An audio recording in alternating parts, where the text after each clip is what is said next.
Neste retorno para a nossa conversa com o professor Feliciano, nós queremos saber se as teorias econômicas podem ser aplicadas para tornar regiões inviáveis em lugares que produzam riqueza.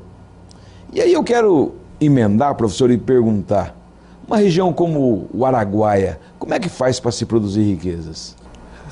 Essa é uma pergunta bem complexa, mas a região as regiões mais afastadas de polos, elas têm que ter alguma vocação econômica pujante. Até o que a gente argumenta é que a primeira etapa é uma etapa agrícola, de produção primária mesmo. Ou foi bovinocultura que ajudou a desenvolver, ou foi soja. Eu só quero aqui, professor, até dizer algo mais dessa pergunta. Nós sabemos que o Araguaia, por exemplo, é uma região esquecida do governo. Sim, sim. E a gente sabe que só o que faz uma região crescer é a presença do governo. Sim. Como é que eles fazem? Então, essa base econômica tem que existir. A minha visão é que o governo tem que dar a condição que o empresário, que o produtor rural tenha condições de produzir. Que é isso que vai gerar riqueza.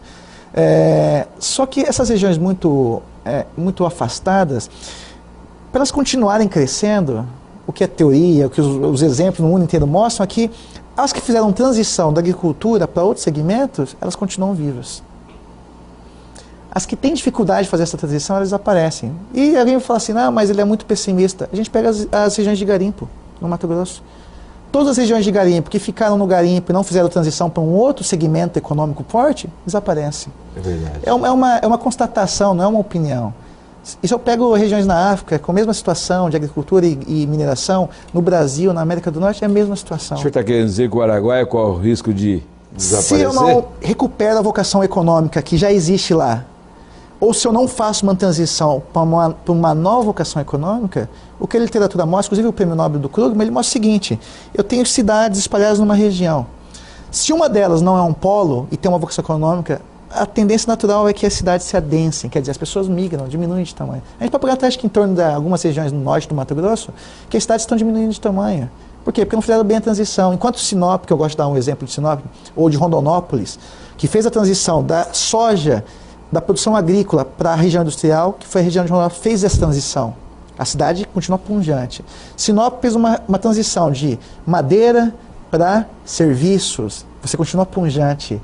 Agora, se eu não fiz a transição, é difícil de... Professor, quem é que vai financiar um lugar desse? Você até fez assim a pergunta, né? Mas o governo tem que dar as condições para quem gera riqueza. O governo não gera renda. O governo ele extrai renda da gente, SSQN, SMS, para manter. Até eu brinco com meus alunos, eles falam assim, mas tem que ter mais governo em determinadas regiões. Se fosse assim, se o governo gerasse renda, eu duplicaria o número de políticos. O Estado ficaria 2 vezes mais rico. Não é isso. O que faz uma região crescer são as pessoas, são os empresários da região. Se eles tiverem condições de criar os seus empreendimentos, de manter a sua atividade econômica viva, a região fica viva. Se as condições não forem propensas a isso, a situação... O senhor vê o Araguaia num futuro próximo, a recuperação com a sua economia? Como é que o senhor vê? Se a gente observa a região do Araguaia, Água Boa, a região que se estende até a fronteira norte do país, a gente observa quais são as atividades econômicas. Por exemplo, atividade econômica de agricultura depende de logística.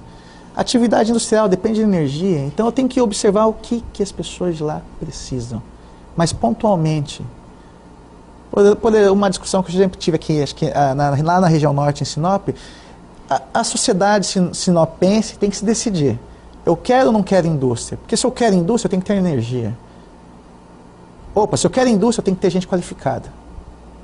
Então, às vezes, eu vejo algumas contradições que eu sou contra determinados projetos energéticos, mas quero indústria. Quer dizer, o senhor está dizendo que está faltando repensar? Tem que planejar, as coisas têm que ser mais bem pensadas.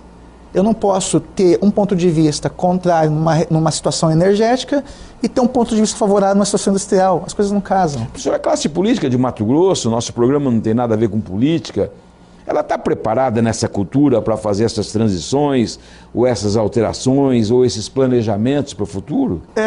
Acho que um consenso que existe no Brasil em geral é que a sociedade brasileira se modernizou muito mais que os políticos brasileiros. Aonde a sociedade cobra mais os políticos entendem essa mensagem.